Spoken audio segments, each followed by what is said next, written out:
de la literatura española. 1920 y tanto, ¿verdad?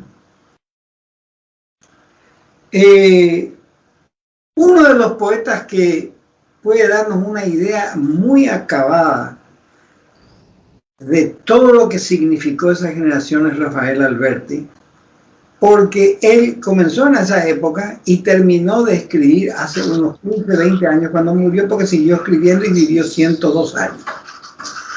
Entonces, es el hombre que tiene el que tiene la obra más larga, más densa, más variada y más conocida de esa generación, excepto García Lorca, que es más bien un monumento que otra cosa, ¿verdad? Porque su poesía son 2 o 3 libros, hermano, no es una obra. El pobre no tuvo tiempo de desarrollar su obra. Nosotros podemos reconocer acá. ¿Me escuchás, Laura? Sí, señor, lo escucho muy bien. Me alegro. Acá yo tengo un círculo en el medio, Víctor, con unos puntos. Sí. ¿Qué hago ahí? ¿Aprieto? No, déjalo más así un Rocky. Déjalo más. Entonces, ¿qué sucede? Yo le decía que el caso de Lorca es más el caso de un monumento porque su obra, él no llegó a vivir lo suficiente como para poder seguir escribiendo. Entonces se limita a 3 o 4 libros de poesía. El primer libro de poemas, El romancero gitano, Poeta de Nueva York, y una selección de poemas últimos que él escribió, que ya ni siquiera llegó a publicar y que se publicaron post-mortem. Y después están sus libros de teatro, que son obras maravillosas, pero no de poesía lírica, ¿no? No dramática, que es otra cosa. En esa generación Alberti comienza escribiendo, siendo muy joven, teniendo 20 años más o menos, Marinero en Tierra, que fue su primer libro. Ese primer libro tiene un prólogo de Juan Ramón Jiménez, y ese primer libro recibió el Premio Nacional de Literatura cuando él tenía 23 años. Y no había escrito ningún otro libro, solamente ese libro, Marinero en Tierra. Es una colección de canciones en el sentido de la poesía tradicional española, que viene de la Edad Media, va por el Renacimiento, sigue adelante, y él la renueva a la edad de 20 años, porque el libro estaba ya escrito cuando él tenía 20 años, ¿verdad? Y publicado cuando tenía 21, creo. Entonces yo quiero leer de la primera parte de García Lorca, del libro Marinero en Tierra, algunos poemas que son que dan una pauta de las canciones y de los poemas que él escribió, tanto en este libro como en los que vinieron después. Comienza el libro Marinero en Tierra con la canción que dice: el mar, el mar, solo la mar. ¿Por qué me trajiste, Padre, a la ciudad?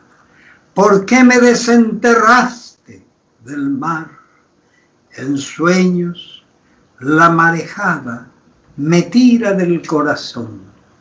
Se lo quisiera llevar, Padre, ¿por qué me trajiste acá? Gimiendo por ver el mar, un marinerito en tierra iza al aire este lamento. Ay, mi blusa marinera, siempre me la inflaba el viento al divisar la escollera. 3. Y ya estarán los esteros resumando azul de mar. Dejadme ser, salineros, granito del salinar, que viene a la madrugada correr en las vagonetas llenas de nieve salada hacia las blancas casetas. Dejo de ser marinero, madre, por ser salinero. Y el poema continúa con las canciones, continúa con la canción número 4, que es una adaptación de un poema griego de la época de Homero, más o menos, o de antes.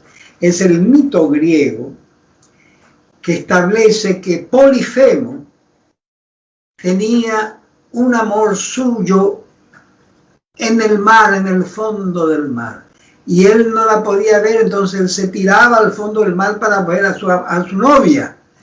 Y era desde luego imposible que la pudiera ver porque ella era una sirena metida allá en el fondo y él era un hombre, mejor dicho, un mito de tierra, un mito terrestre, no un hombre del mar. Entonces, como ustedes saben, los pescados, los peces, mejor dicho, respiran a través de las branquias, que son los auxiliares del sistema de respiración pulmonar de los peces. Branquias quisiera tener porque me quiero casar. Mi novia vive en el mar y nunca la puedo ver. Madruguera plantadora, allá en los valles salinos, novia mía labradora de los huertos submarinos. Yo nunca te podré ver, jardinera en tus jardines, albos del amanecer. Ahí termina esa serie de poemas y termina, como les explico, con un poema que es una adaptación de un mito griego, el mito de Polifemo y Galatea. Galatea vivía en el mar, era una ninfa marina, y Polifemo era una deidad terrestre, el gigante Polifemo, ¿verdad? Y él no la podía ver, entonces él quería ser un pez para poder sumergirse y ver a su novia.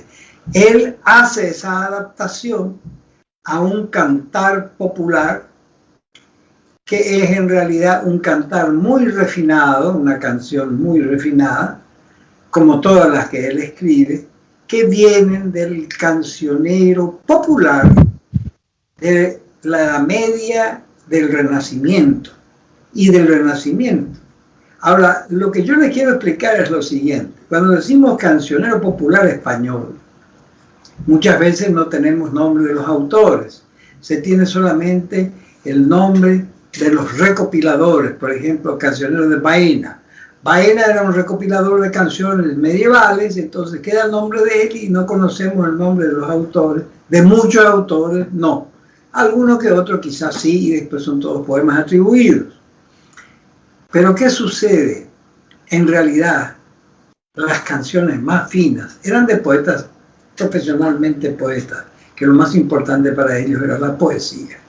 Eso que se llama normalmente poesía popular del pueblo, que nace del pueblo, en realidad se deforma en el pueblo y viene de arriba para abajo. No viene de abajo para arriba. No es que el pueblo imaginó una canción, entre 100 millones de personas hicieron 4 versos y esos 4 versos quedaron para la inmortalidad. No. Alguien hizo la canción y la gente la iba aprendiendo, repitiendo, cantando, y después apareció el nombre del que hizo la canción. Porque era la época en que era muy fácil ser un autor anónimo, es decir, un autor cuyo nombre era desconocido. Pero después apareció una teoría, y en el Paraguay se difundió muchísimo, de que el pueblo es el creador de la canción popular. Ni acá ni en la China. Una canción no la escriben 50 manos, ni 100 manos, ni 1 millón de manos. La pueden repetir 1 millón de voces, pero la escribe una persona. Que sea de autor anónimo, de acuerdo, pero es un autor. O a lo sumo una canción revisada por otro autor. Entonces, ¿qué sucede? Los poetas verdaderamente profesionales, quiere decir no que vivían de la poesía, sino que la tomaban como lo más serio que ellos podían hacer, escribían canciones que después fueron quedando en el cancionero popular y fueron siendo recogidas por, ¿cómo se llama? por gente que las oía y las modificaba en algún caso también. Él seguía mucho por el cancionero medieval y por el cancionero del Renacimiento. En la rima, en los metros, en la finura del texto, en la composición. Y podemos estudiar, por ejemplo, cómo él organiza una canción. Miren, acá tenemos un comienzo típico. El mar, la mar, el mar, solo la mar. ¿Por qué me trajiste, Padre, a la ciudad? Ciudad es asonante de mar. ¿Por qué me desenterraste del mar? Mar, asonante de ciudad. Padre, asonante de haste, de desenterraste. En sueños la marejada me tira del corazón. Se lo quisiera llevar, mar. Padre, ¿por qué me trajiste acá? Acá rima con llevar y rima con mar. Ustedes ven que las rimas se respetan en todos los versos que son necesarios para la canción, ¿verdad? Y lo mismo viene cuando es un poquito más corto y ahí aparece un verso como este. Gimiendo por ver el mar, un marinerito en tierra hizo al aire este lamento. Esos tres versos no riman entre sí. Ahora viene la rima. El segundo verso con el cuarto. Ay, mi blusa marinera. El quinto verso con el tercero. Siempre me la inflaba el viento. El sexto verso con el segundo. Al divisar la escollera. Siempre rima. Elige la forma de rimar la canción en función de la longitud de la canción y en función de la gracia, de la simpatía que despierta la voz que está cantando, la que está hablando, la que está diciendo, básicamente el poema, aun cuando se trata de un poema que se lee y no se escucha, sino que el que lo lee en voz alta y le da su propia voz. Ahora,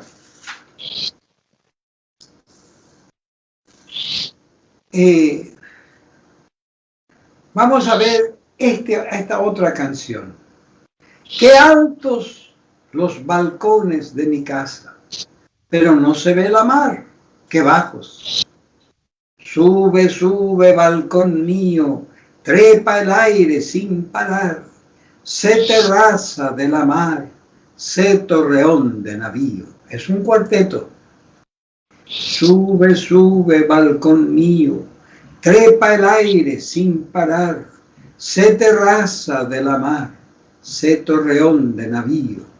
Ahora viene, ¿de quién será la bandera de esa torre de vigía?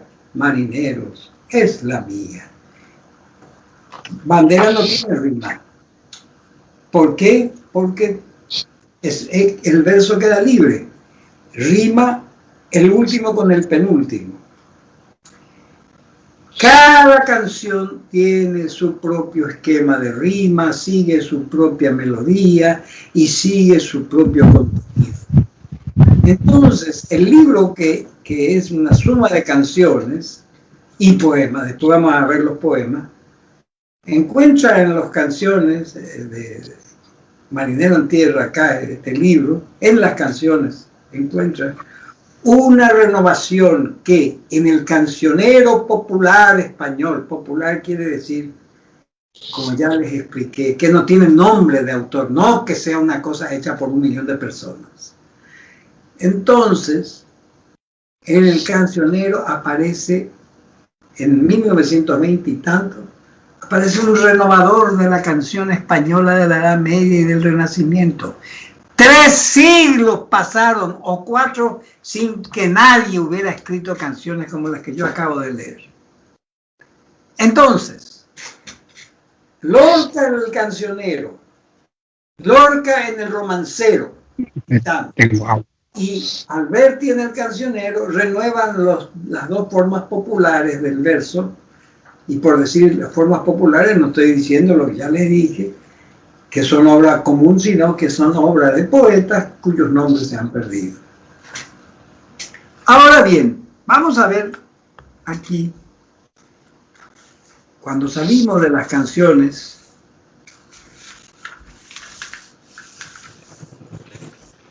voy a leerles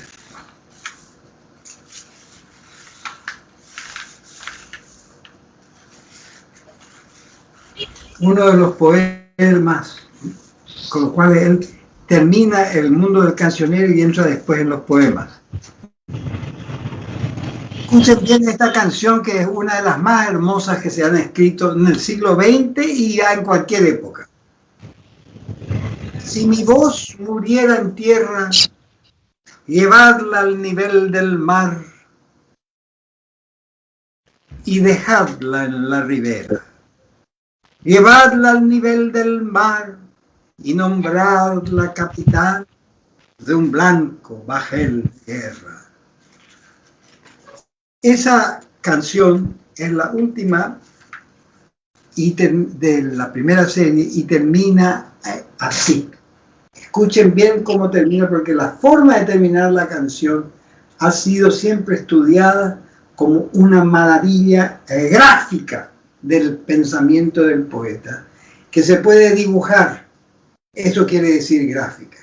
Oh, mi voz condecorada con la insignia marinera, sobre el corazón un ancla, y sobre el ancla una estrella, y sobre la estrella el viento, y sobre el viento la vela. Es una forma gráfica de concluir el texto, y al mismo tiempo de demostrar, al concluir el texto, que es posible, dentro de dentro de lo que estamos diciendo acá, ¿verdad? Es posible tener una alianza entre el dibujo, la pintura, las viñetas y la literatura. Él mismo fue un pintor notable que siempre le ha interesado la pintura. Ahora bien, vamos a leer unos cuantos sonetos, después vienen una serie de sonetos. Jacobo, una consulta. Sí.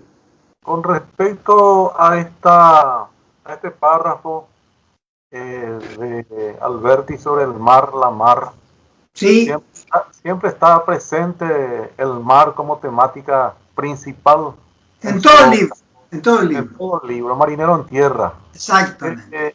Esta parte donde hay como una especie de interrogación dentro del fragmento poético, cuando dice, ¿por qué me trajiste, padre, a la ciudad? ¿Por qué me desenterraste del mar? Exactamente, él se está quejando a su padre de que lo sacaron del mar, ¿verdad? Que él no quería estar en la ciudad, quería estar en el mar. Ya.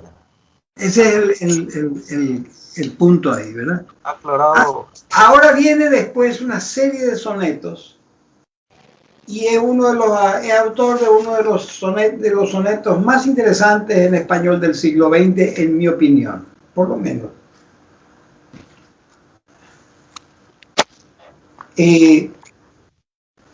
Yo lo voy a leer uno de los más conocidos de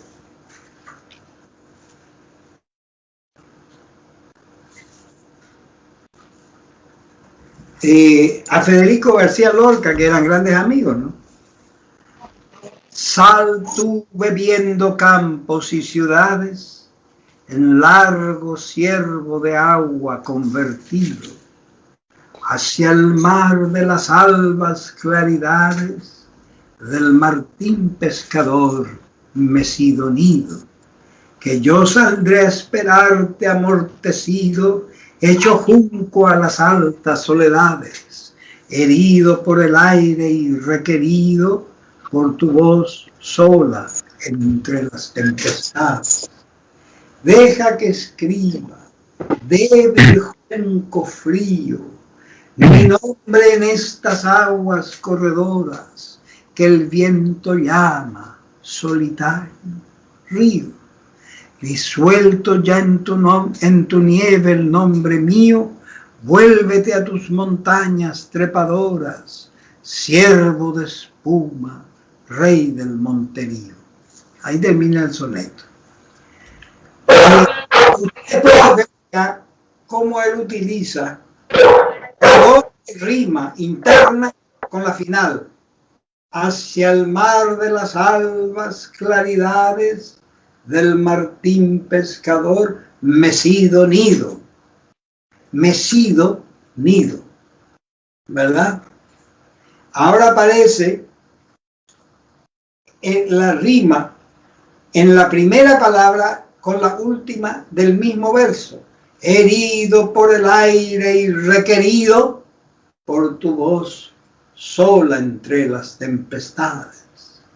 Es decir, él va usando la rima interior o la rima, cumpliendo con la rima tal cual debe ser al final del verso del soneto, ¿no?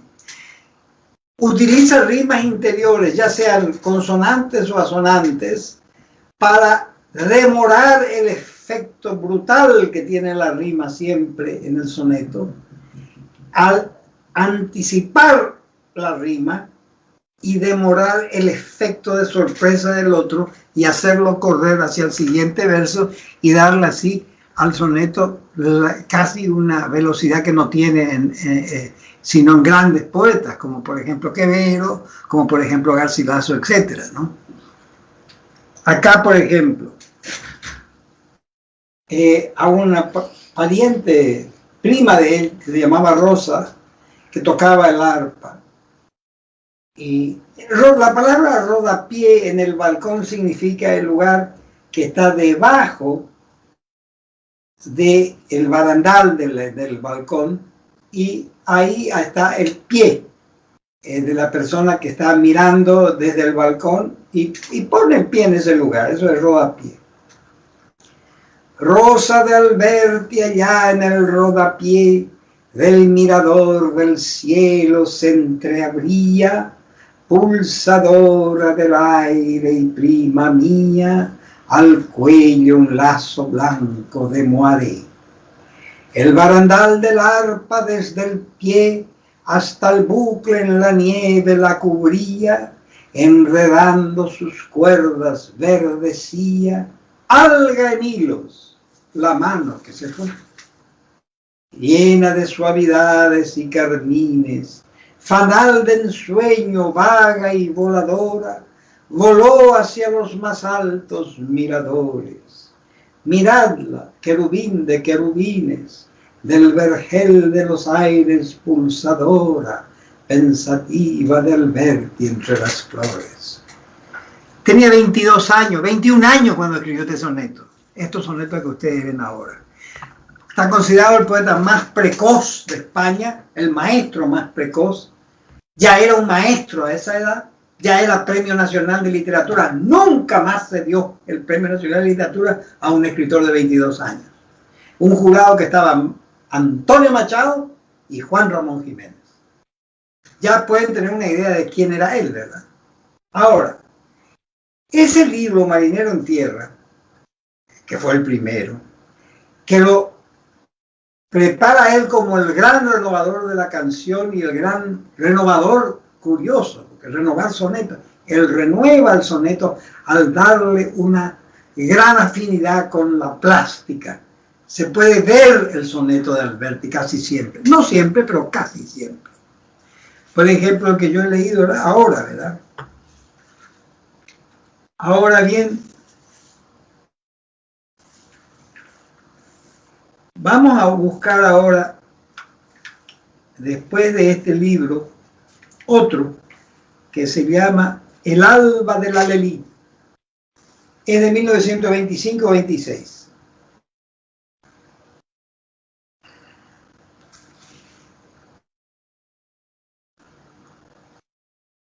Déjenme ver, son canciones, pero déjenme que yo quiero buscar una.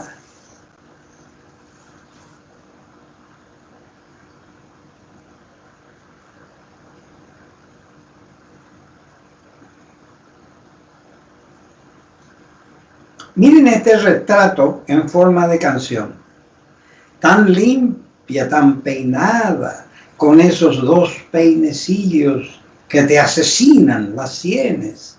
Dime, di de dónde vienes, con esa falda encarnada y esas dos rosas de lino en tus zapatitos verdes. Dime, di de dónde vienes. Estas son las canciones de Al alba de Alelí, donde no está el mar en forma permanente como en el primer libro, ¿no? Aparece de vez en cuando. Ahora,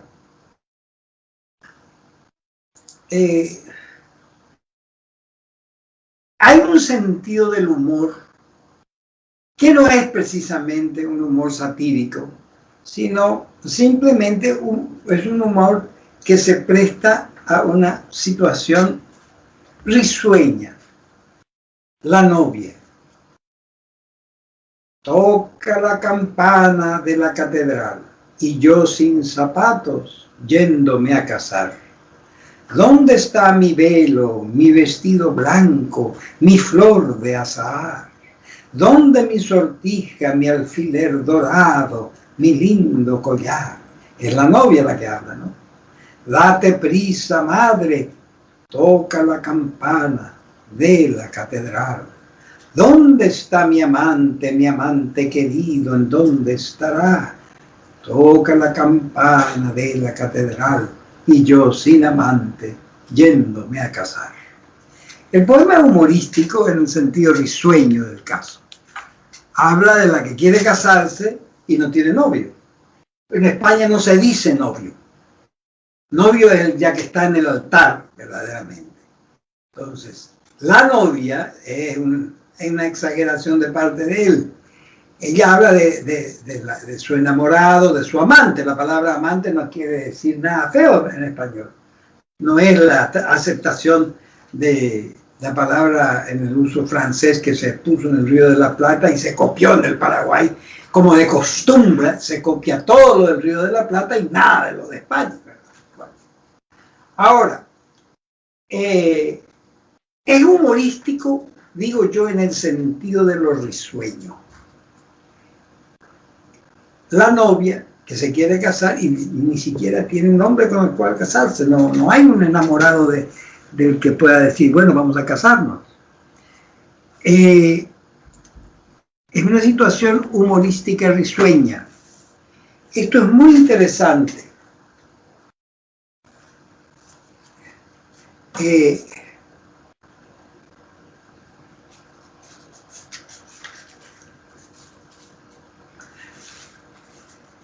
Si esto,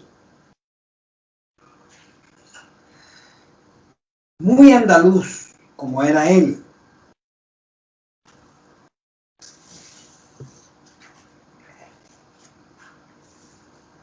todo seguidillas a una extranjera, las seguidillas son formas de versos, ¿no? que usa él acá, que son 4 versos que van muy al ritmo de canción, ¿no? Todos los torerillos que hay en Sevilla te arrojaron al verte la Montevilla. Dinos cómo te llamas, flor extranjera, entre los andaluces, dice ella, la arrebolera. 5 rejoneadores, 5 perfiles clavaron a la gracia de los toriles.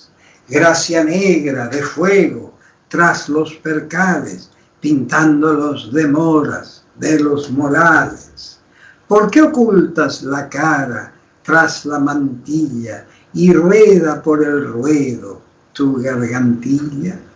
¿Y por qué de la gloria baja y se eleva a caballo un arcángel que se la lleva? Lloran zumos de azahar y de limones desgarrados los flecos de los mantones, y tú arriba en los palcos, crucificada, desangrándote el pecho con una espada. Muerta de los caireles, ven que de amores pretenden requerirte los matadores. Los matadores son los toreros. Como te dicen, dinos, flor cineraria entre los andaluces, la pasionaria. Ahora, de las canciones y de los sonetos, permítanme ustedes pasar a poemas más largos que tienen otra pretensión. Por ejemplo,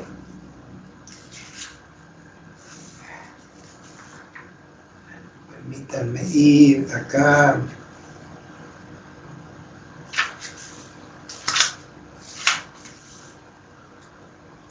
Ya en la época en que aparece la poesía moderna en España como una continuidad de la poesía tradicional, en el sentido de no anular el verso, sino combinarlo. Eso hay que entender como modernidad en la generación del veintitantos, ¿no?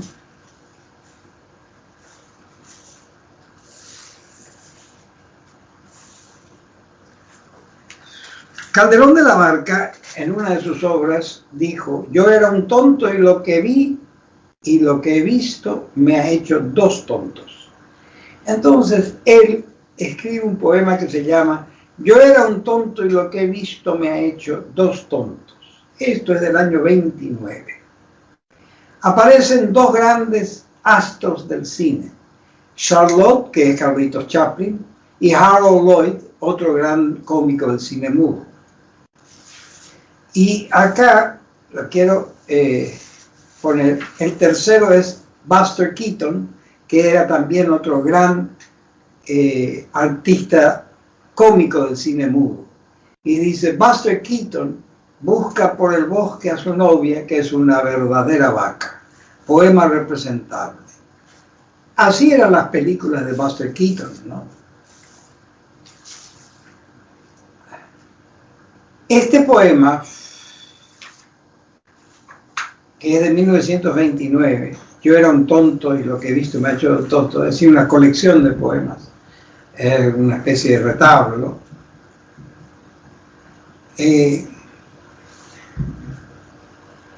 Cita triste de Charlotte, un poema con Carlos Chaplin, ¿no? Mi corbata, mis guantes, mi corbata. La mariposa ignora la muerte de los astres, la derrota del mar por los escaparates. Sastre rima con escaparate y con guante, pero la rima es, por supuesto, final, pero es los metros de los versos son de combinación libre. Mi edad, señores, 900.000 años. Oh, era yo un niño cuando los peces no andaban, cuando las ocas no decían misa, ni el caracol embestía al gato. Juguemos al ratón y al gato, señorita. Lo más triste, caballero, un reloj, las 11, las 12, la 1, las 2. A las 3 en punto morirá un transeúnte. Tú, luna, no te asustes. Tú, luna de los taxis retrasados, luna de Olín de los bomberos. La ciudad está ardiendo por el cielo. Un traje igual al mío se hastía por el campo.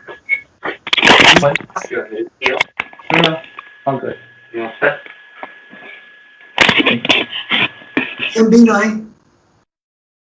Ah, bueno. La ciudad está ardiendo por el cielo. Un traje igual al mío se hastía por el campo. Mi edad, de pronto, 25 años. Es que nieva y mi cuerpo se vuelve choza de madera. Yo te invito al descanso, viento, muy tardes ya para cenar estrellas. Imagínense esta metáfora que él hace, ¿no? el viento que come estrellas, que cena estrellas. Pero podemos bailar, le dice, ya no se puede comer estrellas, pero se puede bailar. Árbol perdido, un vals para los lobos, para el sueño de la gallina sin las uñas del sol. Se me ha extraviado el bastón. Es muy triste pensarlo solo por el mundo. Mi bastón, mi sombrero, mis puños, mis guantes, mis zapatos. El hueso que más duele, amor mío, es el reloj.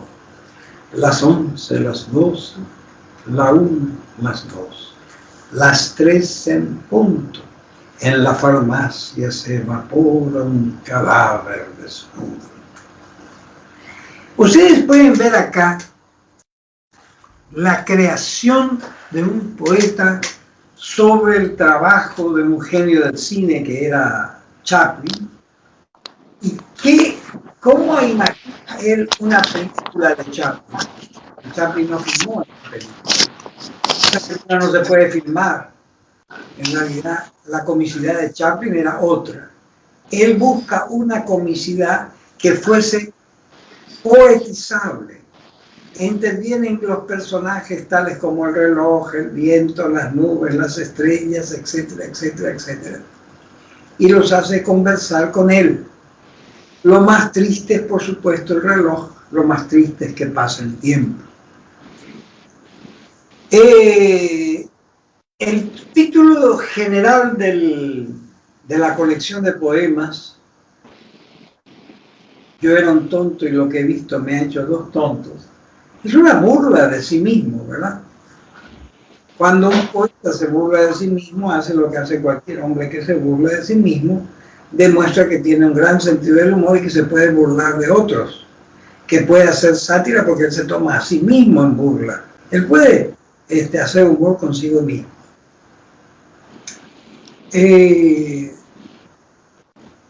Quisiera que ustedes me digan si al leer yo este último poema, ustedes alcanzan a ver ahí la inventiva del poeta en cuanto a un poema que toma como modelo no a otro poema, sino a las películas de Chaplin. ¿Logran ver eso? Hay como, yo veo una especie de personificación misma del propio Charles Chaplin, Charlotte. Claro, él no tiene más remedio que hacer, como dice el poema, Cita triste de Charlotte se llama el poema. Mi corbata, mis guantes, mi corbata, mis puños, etc. Es Chaplin, por supuesto, esa parte, y él es Chaplin, pero lo que hace Chaplin después, ahí, no lo hace Chaplin en las películas. Él pone algunas cosas que son propias de las películas de Chaplin. Dice, ¿dónde está mi bastón? Porque él se pasaba la vida dando vueltas con el bastón, ¿verdad? Bueno. Una consulta respecto a esa, yo anoté esta última parte que dice en la... Yo te voy a pedir que hables más lento y más alto. Esto, la última parte del poema, cuando dice, es una metáfora, ¿verdad? Sí. En la farmacia se evapora un cadáver desnudo. Exactamente. El significado que de esta metáfora sacó.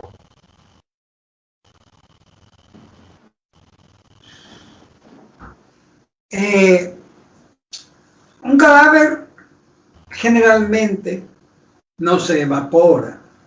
Nadie se evapora en el sentido literal del término, sino en un sentido figurado. Fulano de tal se evaporó, no apareció más. ¿Recuerdan ustedes el verbo evaporar en ese sentido con personas vivas, por supuesto? Dice, y fulano de tal, y se evaporó, no apareció más. ¿Conocen el uso del verbo en ese sentido? Debo preguntar porque cambian los usos en el Paraguay cambian las generaciones el uso de algunos verbos. La gente de mi generación conoce perfectamente la palabra evaporar y dice, se evaporó el tipo, ¿verdad? Sí, ahora, los sí. nuevos, no sé, se sigue usando. Pregunto, ¿se sigue usando el verbo evaporar? Porque yo ya no lo oigo más. No se usa. Ahora no se usa, pero antes sí. Antes se usaba, ahora se usa todo el tiempo en España y todo el tiempo en Buenos Aires y todo el tiempo en México, todo el tiempo en Cuba se usa. Ahora, evaporar es un verbo que no pasó de moda. Ahora, en el Paraguay puede pasar de moda rápidamente porque el Paraguay está perdiendo su vocabulario. Hace 50 años era común escuchar se evaporó el tipo. Sí, era común. Era común. Vos te acordás perfectamente de eso. Sí, sí. Era común escuchar como entero. Ahora ya no se escucha. Pero por eso yo pregunto, ustedes tienen más oídos generacionales que yo, que están más cerca de los jóvenes. Los jóvenes no usan la palabra evaporar. Evaporar significa desaparecer en términos cómicos. Tipo se evaporó, desapareció, no dijo nada, se evaporó. Ahora,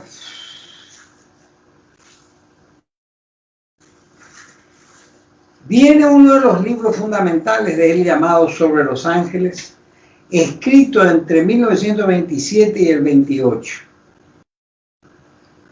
Este libro lleva un epígrafe de Becker que dice Huésped de las nieblas, es un poema de Becker.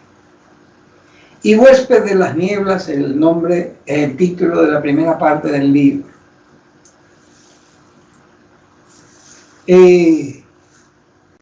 Esto está escrito en versos medidos, la entrada a lo que se llama paraíso perdido. A través de los siglos, por la nada del mundo, yo sin sueño buscándote. Tras de mí imperceptible, sin rozarme los hombros, mi ángel muerto vigila. ¿A dónde el paraíso? Sombra, ¿tú que has estado? Pregunta con silencio. Ciudades sin respuesta, ríos sin habla, cumbres sin ecos, mares mudos. Nadie lo sabe. Hombres fijos de pie a la orilla, parada de las tumbas, me ignoran. Aves tristes, cantos petrificados, en éxtasis el rumbo, ciegas, no saben nada, sin sol, vientos antiguos, inertes, en las leguas por andar, levantándose, calcinados, cayéndose de espaldas. Poco dicen, diluidos, sin forma.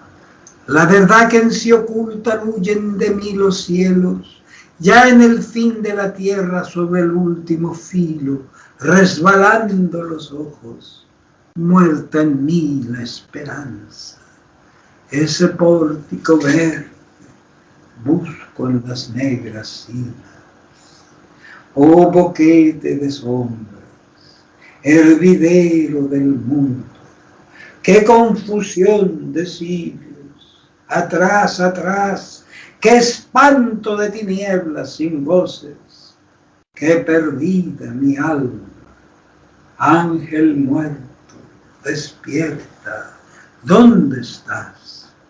Ilumina con tu rayo el retorno. Silencio, más silencio. Inmóviles los pulsos del sinfín de la noche. Paraíso perdido, perdido por buscarte yo sin luz para siempre. Así comienza el libro, que se llama Sobre los Ángeles.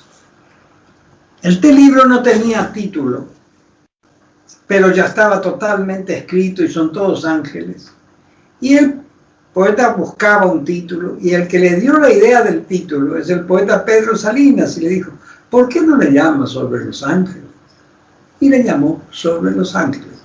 Todos los poemas tienen que ver con los ángeles. Por ejemplo,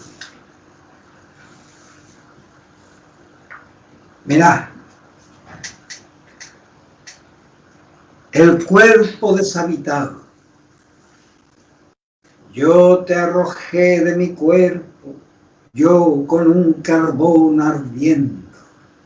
Vete, madrugada, la luz muerta en las esquinas y en las casas. Los hombres y las mujeres ya no estaban. Vete, quedó mi cuerpo vacío, negro saco a la ventana. Se fue doblando las calles, mi cuerpo anduvo sin nadie. Que 4 sombras malas te sacaron en hombros, muerta. Ustedes saben el uso que en España se da al qué al comienzo de la frase. Se dice, por ejemplo, en un poema de García Lorca, que no quiero verla, que no quiero verla. Ese que es enfático simplemente. Es como diríamos nosotros acá, no, no quiero verla. Entonces ellos dicen que no quiero verla. Entonces, que 4 sombras malas te sacaron en hombros, muerta, de mi corazón, muerta, perforando tus ojos, largas púas de encono y olvido, de olvido, sin posible retorno, muerta. Y entraste tú de pie, bella, entraste tú y ahora, por los cielos peores, tendida, fea, sola. Tú, sola entre 4 sombras, muerta. Es el cuerpo deshabitado, ¿verdad? Ahora aparece todo lo de los ángeles y dice, por ejemplo,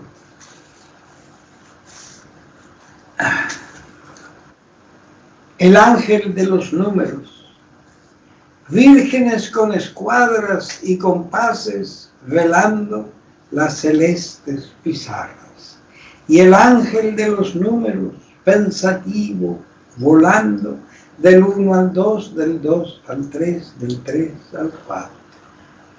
Tizas frías y esponjas rayaban y borraban la luz de los espacios.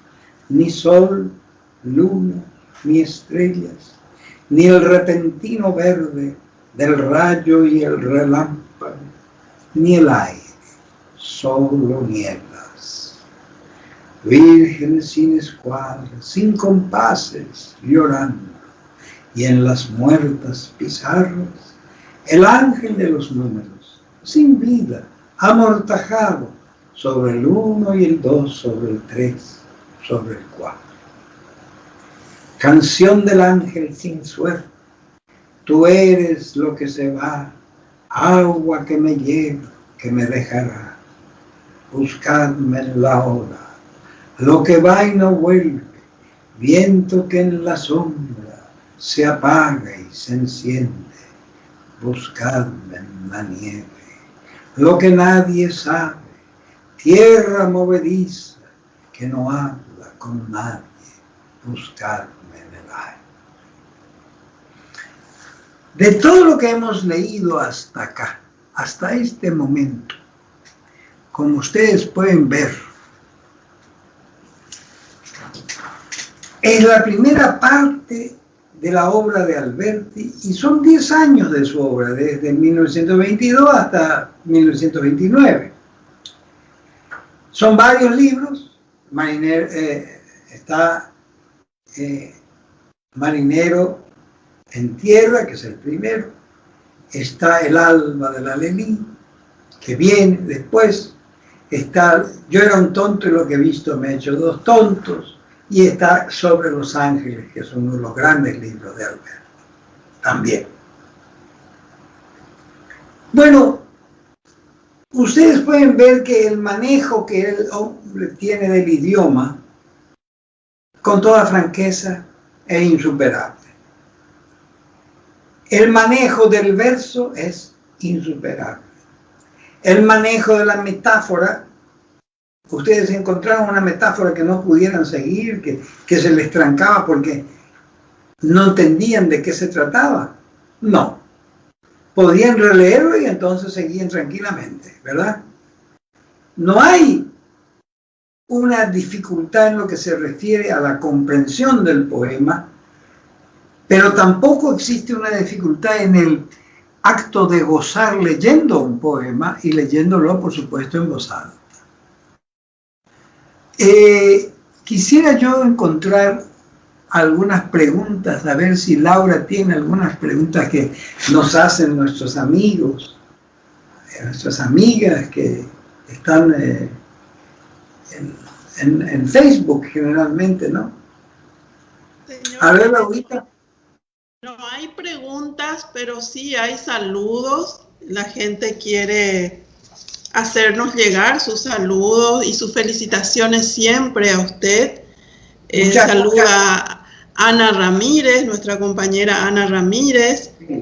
La escritora Mara Raquel Villalba también envía sus saludos. Carlos Alberto Planás, José Monín, Carmen Gutiérrez Rayo también acerca sus saludos. Son muchas personas, ¿no? Y a todas ellas yo les agradezco sus saludos y les doy los míos y mis mejores deseos de que lo que nosotros estamos haciendo sea compartido por ellos, ¿no? Por ustedes que tienen la amabilidad de mandarme sus saludos en esta ocasión. Cuando quieran hacer un comentario, siéntanse totalmente libres de hacerlo.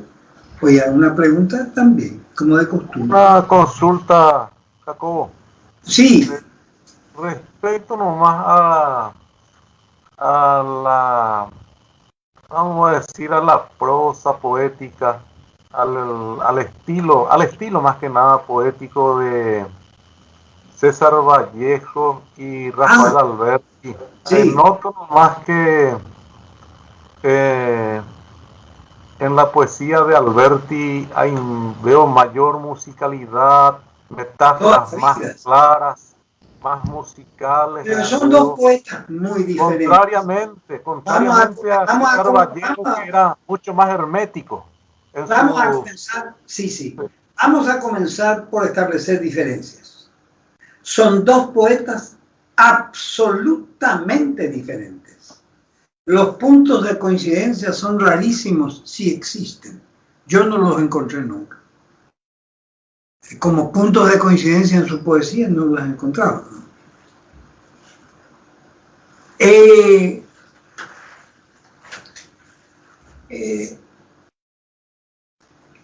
Hay algo en la poesía del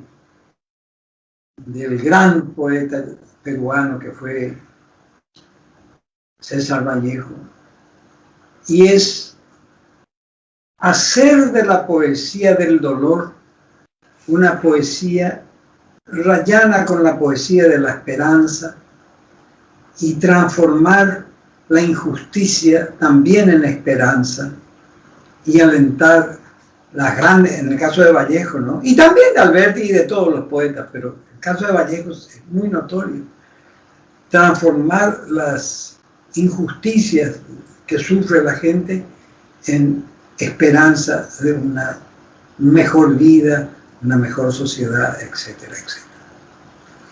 En ese sentido, todos los poetas en general suelen parecerse. Ahora, estilísticamente, no, la poesía de Vallejo es una poesía más hermética en algunos casos, más arbitraria. La adjetivación está más cerca de Neruda que de cualquier otro poeta, es arbitraria totalmente. Cuando dice el peinado patriótico, ¿recuerdan ustedes que hablamos? ¿Recuerdan que en un momento dado él habla de su patriótico peinado? ¿O no recuerdan ese verso? Así mismo, sí, recordamos. Bueno, ese adjetivo patriótico aplicado a peinado, a mí me recuerda el adjetivo infinito aplicado a perro. En Neruda cuando dice perro infinito. Arbitrario totalmente, ¿verdad? Es un uso absolutamente arbitrario que nunca van a encontrar en un continuador de la poesía, en un poeta tradicional como Alberti, y moderno a la vez, muy moderno y continuador de lo que se podría llamar el sentido poemático de lo comprensible en el adjetivo. ¿Sí? El adjetivo tiene que dar una cierta comprensión de su razón de ser. Vamos a buscar acá, por ejemplo.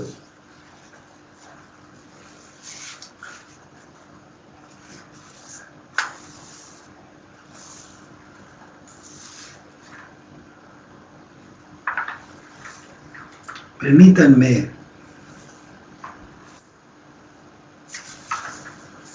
Señor Jacobo, Sí, yo puedo leer aquí un comentario mientras usted busca. claro, sí, cómo no. Marisol Palacios, quien nos acompaña a través del Facebook, Sí, ella hace un comentario en relación a la consulta que había hecho Alberto Sisa. sí. Y ella menciona que en lo único que coinciden Vallejos y Alberti es en la generación. Bueno, en eso es con seguridad sí, eran más o menos de la misma generación. Era un poco más viejo Vallejos, ¿no? Unos 5 o 10 años más viejo. Sí, pero eran poetas de la misma generación, sí. Y agrega también que Vallejos es muy simbólico. Vallejo muy simbólico, muy simbólico. Esperen que yo le voy a buscar un uso de adjetivo.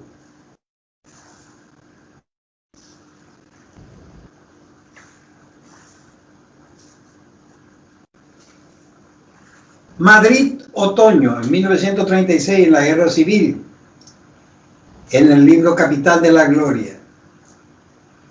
Ciudad de los más turbios, siniestros, provocados. Hay dos adjetivos, ¿verdad? Turbios, provocados y un sustantivo en el medio que es siniestro. Turbios, siniestros, provocados. Los dos adjetivos levantan a un sustantivo que ya es suficientemente alto y lo ponen allá arriba. Ciudad de los más turbios, siniestros, provocados. De la angustia nocturna que ordena hundirse al miedo, en los sótanos lívidos con ojos desvelados. Yo quisiera, furiosa pero impasiblemente, arrancarme de cuajo la voz, pero no puedo, para pisarte toda tan silenciosamente que la sangre tirada mordiera sin protesta mi llanto y mi pisada. Ustedes ven el uso de los adjetivos. Ustedes pueden percibir cuál es la razón de ser de los adjetivos en estos versos. Levantar aún más a sustantivos que ya son altísimos.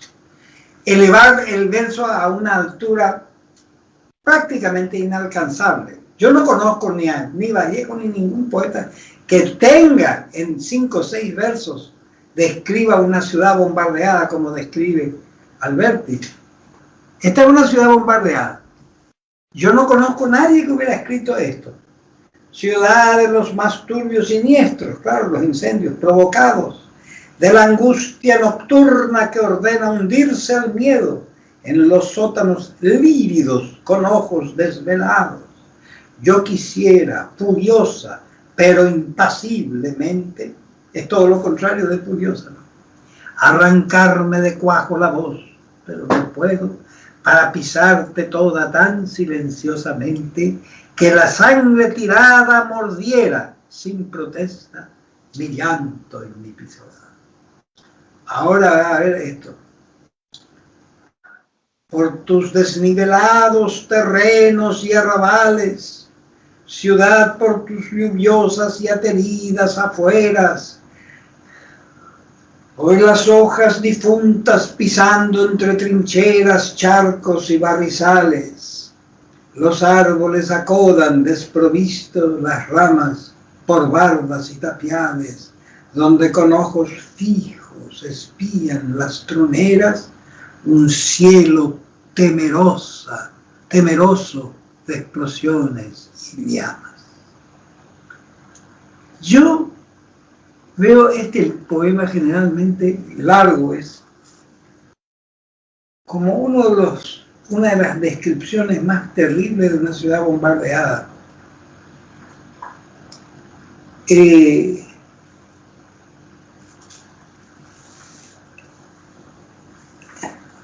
Viene, por ejemplo, esto.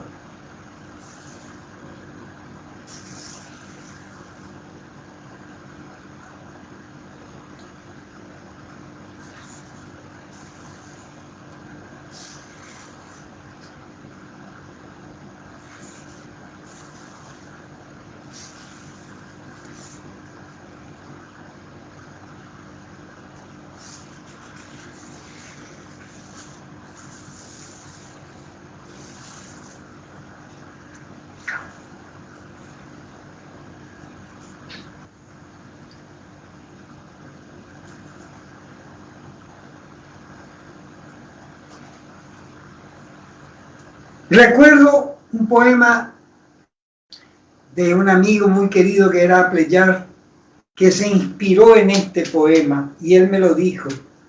Pleyar escribió un poema donde tenía un verso que decía: me duelen las palabras. Y acá Alberti dice: siento esta noche heridas de muerte las palabras. Ahora sufro lo pobre, lo mezquino, lo triste, lo desgraciado y muerto que tiene una garganta, cuando desde el abismo de su idioma quisiera gritar lo que no puede por imposible y calla. Balas, balas. Siento esta noche heridas de muerte las palabras. Esto le inspiró a nuestro querido amigo, a Pleyar, el verso que dice: me duelen las palabras, que es más o menos lo que está acá, ¿verdad? El concepto me refiero, ¿no?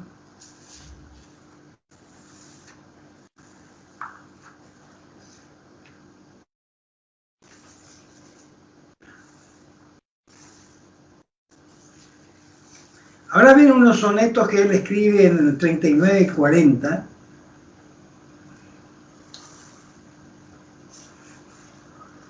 Es una cosa hermosísima que se llama sonetos corporales.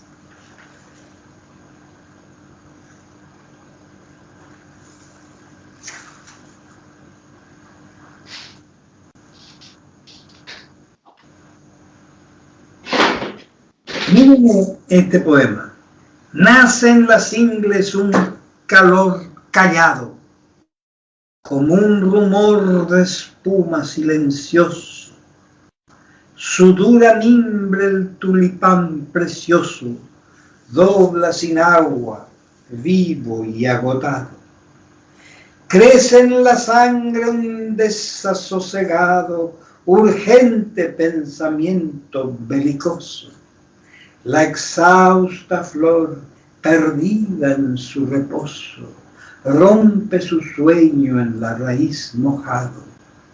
Salta la tierra y de su entraña pierde savia, venero y alameda verde. Palpita, cruje, azota, empuja, estaña, la vida hiende vida en plena vida, y aunque la muerte gane la partida, todo es un alegre campo de batalla.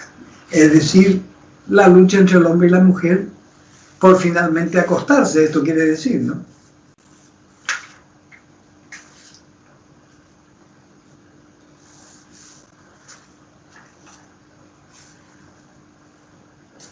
A ver si aparece acá este otro. No.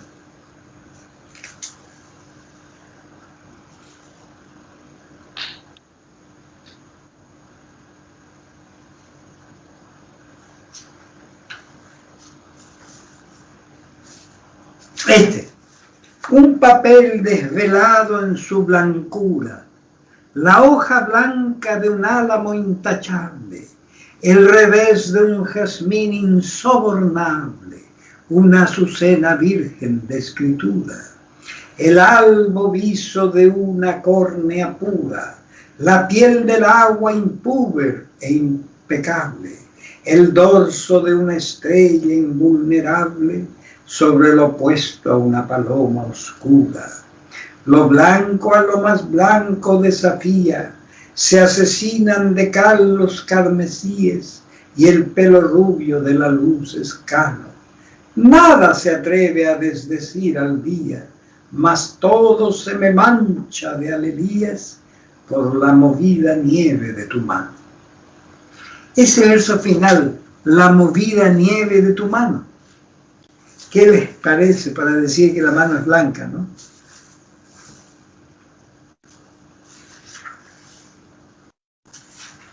Bueno, yo soy partidario de que volvamos a continuar con Alberti y con otros poetas del 27 en nuestra próxima reunión. Antes de concluir nuestra sesión de hoy, quiero no leer, porque yo entiendo que sin leer es casi imposible hacer alguna verdadera aproximación a la poesía de nadie, ¿no? Pero ahora podemos hablar de lo que sería su poética. La poética de Alberti es una poética muy vinculada con la pintura.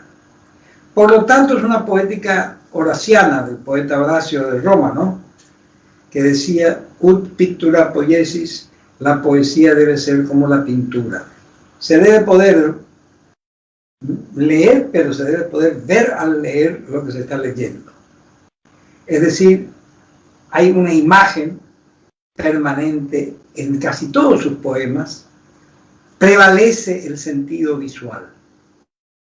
Por supuesto, la musicalidad es impecable, pero la musicalidad solo, como ustedes saben, no sostiene el poema. ¿Qué es lo que sostiene el poema? Lo sostiene la conjunción de pensamiento y sentimiento. Estarán de acuerdo conmigo, ¿verdad?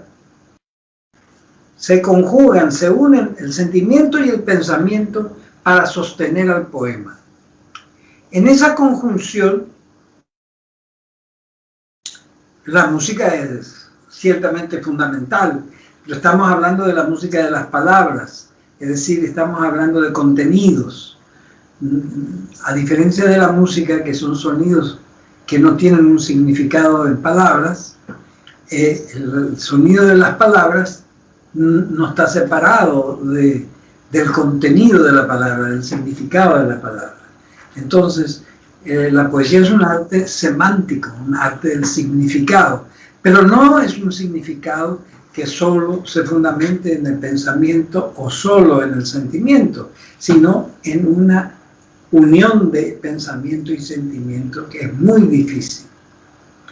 La metáfora no nace del sentimiento, nace del pensamiento, porque nace de la analogía.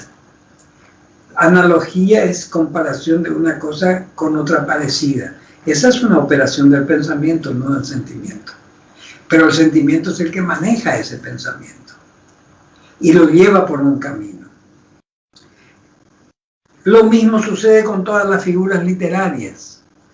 Todas están articuladas sobre el pensamiento para que se puedan entender inicialmente, pero para que se puedan sentir están articuladas sobre el sentimiento.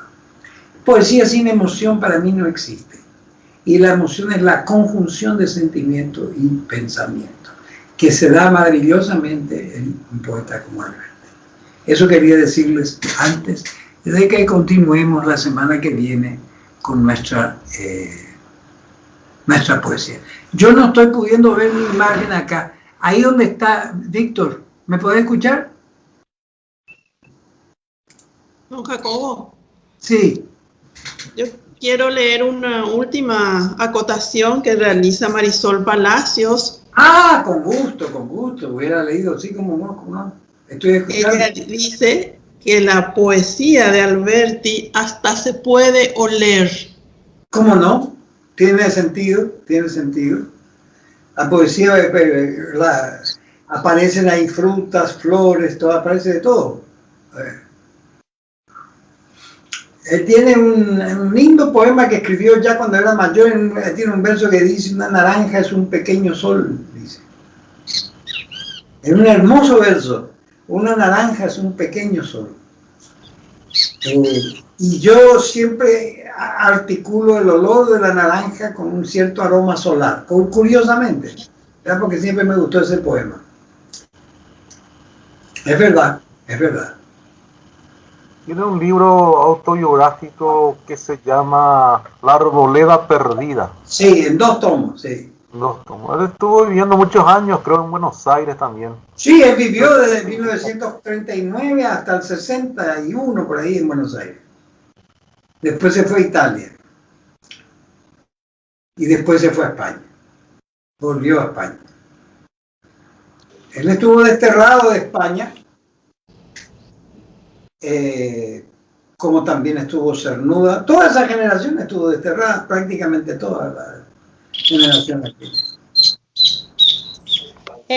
Hola, ¿cómo se llama el poema que estás citando, donde Alberti le llama, o sea, el verso La naranja un pequeño sol? Yo no recuerdo el nombre, no, creo que no tenía nombre, número tenía de una colección de canciones que él había escrito hacia 1950. Puede ser que Octavio Paz haya retomado la figura, porque acá encuentro un poema cortito de Octavio Paz que usa también el pequeño, se llama Naranja, y dice: pequeño sol quieto sobre la mesa. No, eso es otra cosa. Eso es otra cosa. La comparación de la naranja con el sol la usaron todos los poetas. Ah, bueno. Pero él dice: es un pequeño sol. La naranja es un pequeño sol, punto, terminó ahí.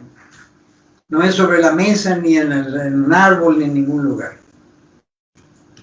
Lo habrá usado Octavio Paz con mucho gusto. Lo usaron millones. ¿Cómo continúa? No tiene dueño esa metáfora, ¿me entiendes? No, que como, si todavía te acordaste cómo continúa el poema. No, ya no recuerdo más. Era muy corto, ¿no? Tenía un número nomás así. Y ese era el único verso que... Lo que me gustaba es la forma en que sintetizaba. La naranja es un pequeño sol, ¿verdad? No es naranja, pequeño sol que suelo verte en la mesa de vez en cuando, etc. No, nada de eso. Me gustaba el verbo ser ahí en el medio. La naranja es un pequeño sol.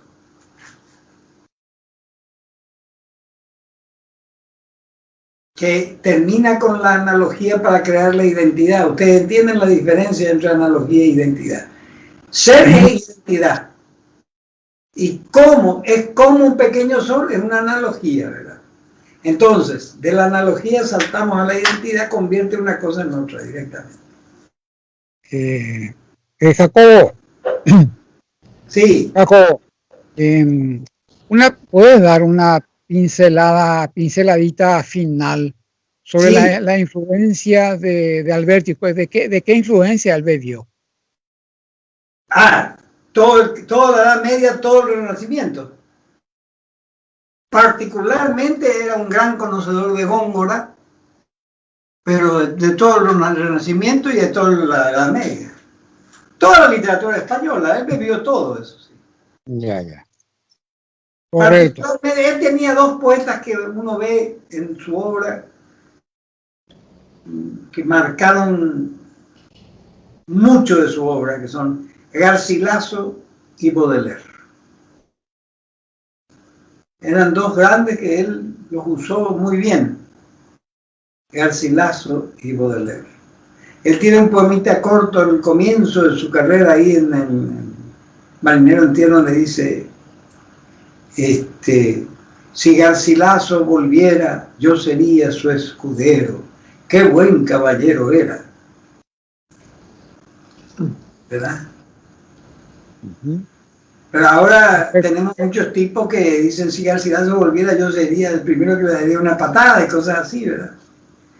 Se vuelve difícil la poesía actualmente, muy difícil. Yo estaba leyendo cómo está hoy la poesía en España, me da pánico. Y no por ignorantes, porque ahí no se da el caso de ser ignorantes, son todos doctores los que están en el tema, pero son ignorantes en cuanto al sentimiento poético, a la emoción de la poesía.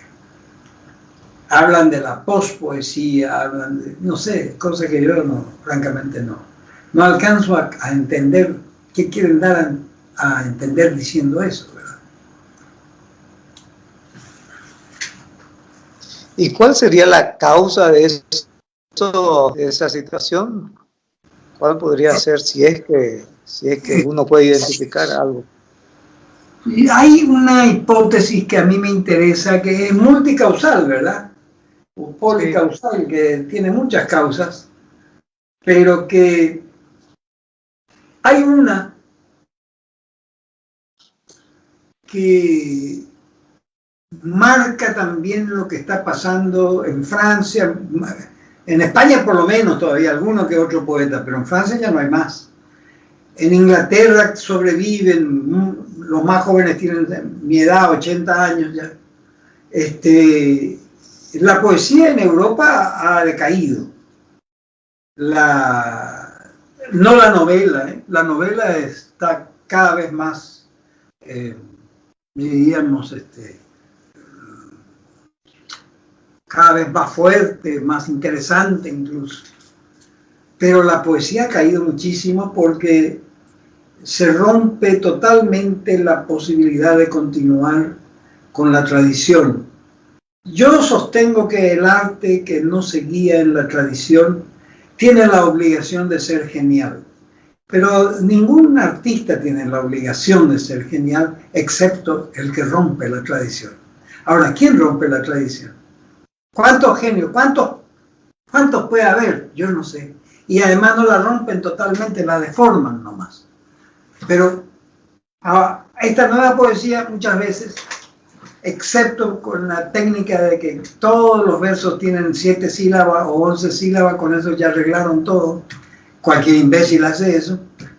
No hay necesidad de ser un escritor para hacerlo. No tienen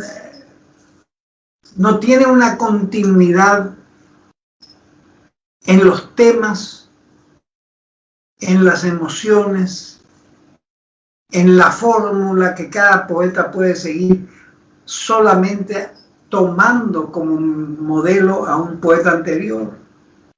Entonces comienzan por ser aparentemente innovadores, y la innovación, que significa hacer lo que nunca se hizo, la renovación es hacer de nuevo lo que ya se hizo. La innovación es hacer por primera vez lo que nunca se hizo. Es muy difícil, es una cosa que se da en el arte casi por casualidad una vez cada 200 años, ¿verdad? Ahora, tampoco es lo más importante es la renovación. Ahora, ha muerto el sentido de la poesía en la sociedad también, en gran medida. Nunca tanto como en el Paraguay, ¿verdad? Que con respecto a lo que fue hace 50 años, es terrible lo que pasa hoy en día, ¿no? Hace 50 años en el Paraguay había un gran amor a la poesía. Yo comienzo con la poesía en guaraní, había muchísimo cariño hacia el acto de repetir un poema en guaraní o en castellano, que hoy parece perderse prácticamente, ¿no? Cuando se hace un festival de poesía, yo asisto, yo veo, yo trato de mezclarme con muchos de los poetas jóvenes y no entiendo qué hacen, ¿verdad? Muchas veces no entiendo. No se puede conseguir. Lo mismo pasa en la pintura. Yo, fuera de la tradición, yo no encuentro pintura. A mí no me interesa lo que hacen en términos de la pintura totalmente abstracta, ¿verdad? ¿Será? Está muy bien para mucha gente, pero para mí está muy bien también, pero no es lo que a mí me interesa. Y yo en poesía veo que hay una gran caída. Una gran caída. Yo le cito a usted, deme usted el nombre en este momento de 2 o 3 poetas españoles que el pueblo español, la gente que lee poesía, los lea con algún interés. Muy pocos. Hay muy pocos. Yo no digo que no haya, ¿verdad? Pero hay una que yo creo que salió, o sea, es una chica que está muy activa en Twitter, se llama Elvira Sastre. Es una chica nacida en Segovia. Sí. Ese nombre es el que se me viene ahora a la mente. Más no te puedo decir. La conozco. A mí no me gusta lo que escribe ella, pero ese es el nombre. Yo la dejo que haga lo que quiera porque a mí no me interesa lo que escribe, ¿verdad? Ella tampoco sigue la tradición de nada. Es otra inventora, ¿verdad? Completa. Muy bien, adelante, que sigan, que busquen. Yo no digo que no, yo solamente me hago a un lado porque no. Y hay una gran caída, ¿eh? Para mi gusto, sí. Al no haber una continuidad de la tradición, yo encuentro en el Paraguay, en un país tan chico y pequeñísimo como el Paraguay, una tradición poética de gran valor, que lamentablemente aparecen ahora algunos que ya no la continúan más, ni siquiera la conocen. Entonces, se va perdiendo eso. Cuando se deja morir algo, esa cosa, no sé si muere definitivamente o resucita alguna vez, pero por el momento desaparece. En el caso... ¿Qué, perdón? Adelante, Mario, adelante. Mario, sí, te escucho. Dale, yo diría que en el caso paraguayo nuestro, ¿verdad? Nuestro país, sí. Nuestra nación, ¿verdad? Somos una nación especial, ¿verdad? Una nación claro. que está, digamos, a la vez aislada, pero también unida mucho a la tradición argentina, ¿verdad? Claro. Y sin embargo, en nuestro país, yo creo que algo que dijiste al principio y que lo dijiste a consecuencia de una pregunta de Alberto justamente, ¿verdad? Que se pierde el uso de los términos en nuestro país, ¿verdad? Cuando hablabas del término se evapora, ¿verdad? Claro. Yo recuerdo exactamente como vos decías. Recuerdo que se usaba eso, ¿verdad? Sí, se evaporó plano, pero hoy como que desapareció. Se evaporó quería decir, desapareció, se fue, no sabemos nada de él ahora, se evaporó. Sí. Y hay un empobrecimiento en general de la...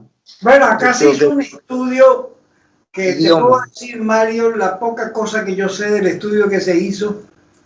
Lo hicieron varios lingüistas que vinieron de afuera, por toda América estudiaron este fenómeno. Buscaban la cantidad de palabras, el léxico que tiene la juventud entre 15 y 25 años en cada país. En el Paraguay encontraron que no pasa de 600 palabras. Tiene que ser, sí. Con 600, un desierto, 600 buen detalle. 600 palabras contra 3.000 que usan en Santiago de Chile. Claro, claro. 20.000 que son las que deben ser usadas, más o menos, ¿verdad? Las que tienen que ser usadas ni hablemos. Pero las que se usan, yo recuerdo bien cuando pasaron las cifras ellos. Hicieron un estudio muy largo, en cada país se quedaban como 6 meses, algo así, para hacer los cuestionarios y la grabación. Yo les agradezco que hubieran hecho el trabajo ese porque claro, es de una gran pobreza la que tenemos, la lengua que tenemos hoy, ¿verdad? Y eso es porque el Paraguay deja de leer. Y cuando yo digo que hace 50 años el Paraguay se leía proporcionalmente más que ahora, no le estoy mintiendo a nadie. Hace 50 años nosotros teníamos una población de 3 millones de habitantes. Hoy tenemos una población de arriba de 7 millones. Y los libros siguen siendo siempre el libro de 500 ejemplares. Así mismo. Igual. Y en la mayoría, en las casas de clase media, Sí. siempre había una, de clase media estoy hablando, ¿verdad? Sí. Siempre había una biblioteca. Hoy Bien. en las casas de clase media no se encuentra biblioteca ni por broma. Pero hay Salvo no algún- biblioteca en ninguna parte, ¿verdad? Es una cosa tristísima. Porque las librerías, yo recuerdo las librerías que había hace medio siglo atrás. Por ejemplo, la librería Niza, la librería internacional, ¿te acordabas de ella, verdad? Eran librerías que te estaban cargadas de los libros argentinos de aquella época. Hoy acá tenés unos cuantos libros españoles, unos cuantos. Unos muy pocos libros argentinos. Y solamente las ediciones del editor que tiene a su cargo esa librería, ¿verdad? Hay muy pocos libros en las librerías en Asunción hoy. Es casi imposible comprar nada, ¿verdad? Nada. Nunca luego fue, o sea, desde que yo me puedo comprar mis propios libros fue muy difícil conseguirlos. Sí, fue Hoy muy estuve leyendo el comentario de una persona, de Damián Cabrera, que participa en una antología sobre Josefina Pla que publica la UNILA. Sale él a decir en la nota que le hicieron que él considera que la gente en Paraguay le lee muy poco. Yo no conozco, yo personalmente vi 3 libros de la poesía, de dos plaquetes de poesía de Josefina Pla y un libro de ensayo, Hermano Negro, que me fui a comprar en Madrid, Jacobo. No hay libros de Josefina Pla para encontrar. Una escritora que hizo su obra en Paraguay. Yo Sí, recuerdo que pero- el caso de Josefina Pla es como vos decís.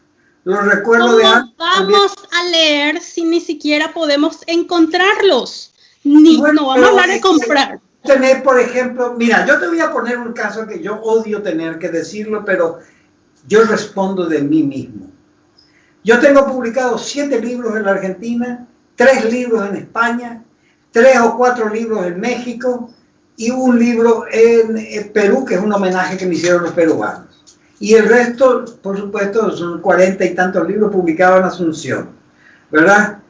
Hay librerías que en el Paraguay jamás vendieron un libro mío, porque el editor que yo tengo no se lleva bien con el dueño de la librería. Y esas pelotudeces, porque no tienen otro nombre, son tonterías que llegan a hacer lo que los argentinos llaman pelotudos. Porque vos como librero, vos tenés que vender todos los libros que produce tu país, no importa de quién sea. Y después Dios dirá si vale o no vale, ¿verdad? Bueno, pero acá es una cosa espantosa. En este mismo momento, entré en todos los libros de Jacobo Rauski en Madrid, hay 98 librerías en España que están vendiendo mis poemas selectos editados por Editorial Pretexto, nada menos, ¿verdad? Y yo acá no puedo vender. Es decir, yo no tengo la culpa de la imbecilidad de los libreros que tiene el Paraguay. Cuando el Paraguay tiene unos libreros tan idiotas, ya no tenemos la culpa. Los pobres editores que tratan de publicar poesía en el Paraguay son héroes, son mártires, tratan de vender lo que pueden y nada más. Y el resto vende algo afuera y algo está ahí nomás. No tiene. Nosotros tenemos una situación dramática en materia de libros. Me acuerdo de las ferias. En las ferias se vendía algo acá. Porque venía gente, venía un poco de gente, venía a la feria. Pero es terrible. Mira, yo te cuento algo para que vos recuerdes, y lo recuerdes ahora ya que sos una coleccionista de datos en este sentido. Yo leí a Albert Camus y a Sartre más o menos cuando tenía 20 y tantos años. Es decir, estoy hablando de la década del 60. Yo los libros de Camus y de Sartre los compraba acá en la librería Niza. ¿Te acordás de la librería Niza, Mario? Sí, claro.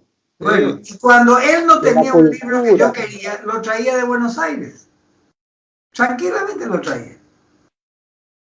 Bueno. Igual que la cultura, comuneros. Estaba en la librería La Cultura, me acuerdo muy bien, ¿verdad?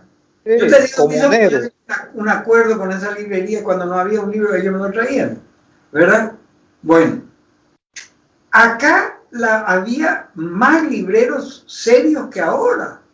Pero lógico. Era Totalmente. otra cosa. Y los escritores, que me disculpen algunos, los escritores de aquella época, los que yo tomaba como maestros, porque yo era un joven de 20 y tantos años, digamos, yo los considero, yo creo que en el Paraguay hoy desapareció ese tipo de gente. No está en ningún lado. No sé. Y hoy tenemos más facilidad que en esa época. Sí, sí. Cuando vos escuchás a los jóvenes hablar hoy, te caes horrorizado. Pero lógico. Tienen un castellano que es digno de dar una patada, ¿verdad? Terrible. Sí, sí, no, hay un problema grave, nuestra cultura en general. Yo me acuerdo eso muy bien. Mira, te voy a citar un caso que puede ser útil, sobre todo para vos, Mario, recordarlo. En Paraguay había antes una escuela de locución que estaba anexa a la Escuela de Arte Escénico. A mí me llamaron a ser profesor de la Escuela de Arte Escénico y yo fui.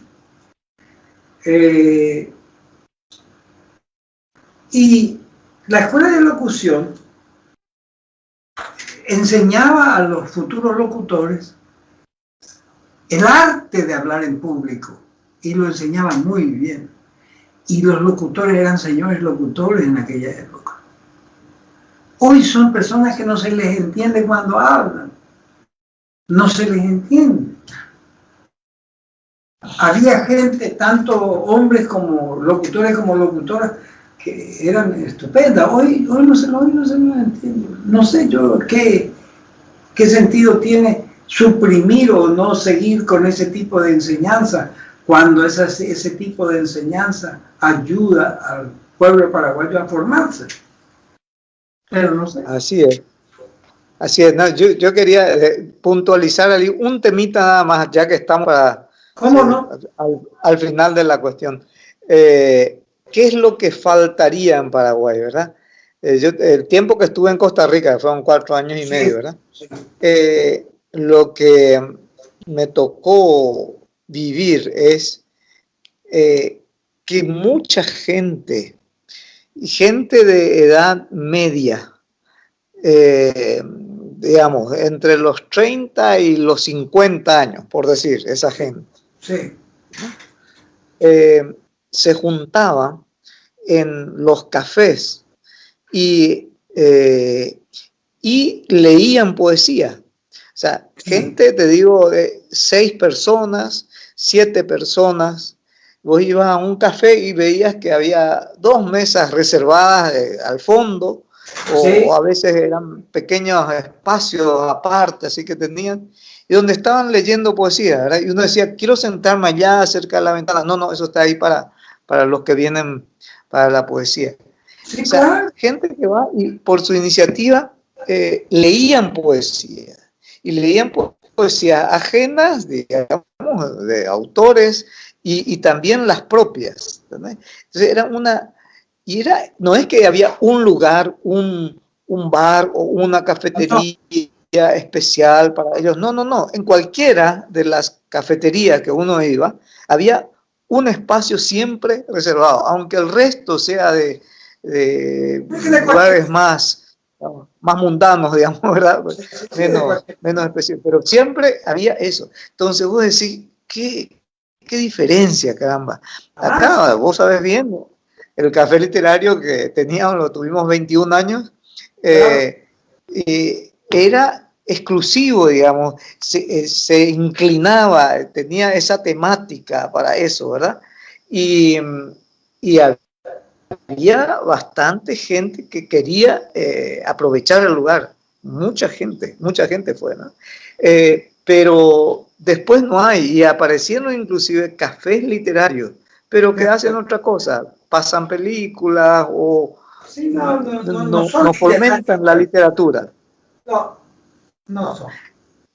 Ahora hay Yo recuerdo sí, que el café literario era básicamente el único lugar público donde se podía hacer una reunión literaria. La gente leía un texto, leía otro, en fin, comentaba sobre lo que sea, ¿verdad? Pero ese era el centro de atracción, la literatura. sí, así fue. Y en este momento ahora ahí se crearon dos cafés literarios, uno en Itagua y otro en Luque. Bueno.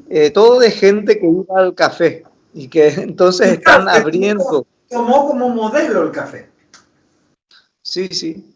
Seguramente. Y hay un renacer así. Yo creo que el gran cinturón de Asunción tiene más posibilidades de mantener viva la expresión literaria que el propio centro de Asunción, digamos. Sí. Ojalá resulte así.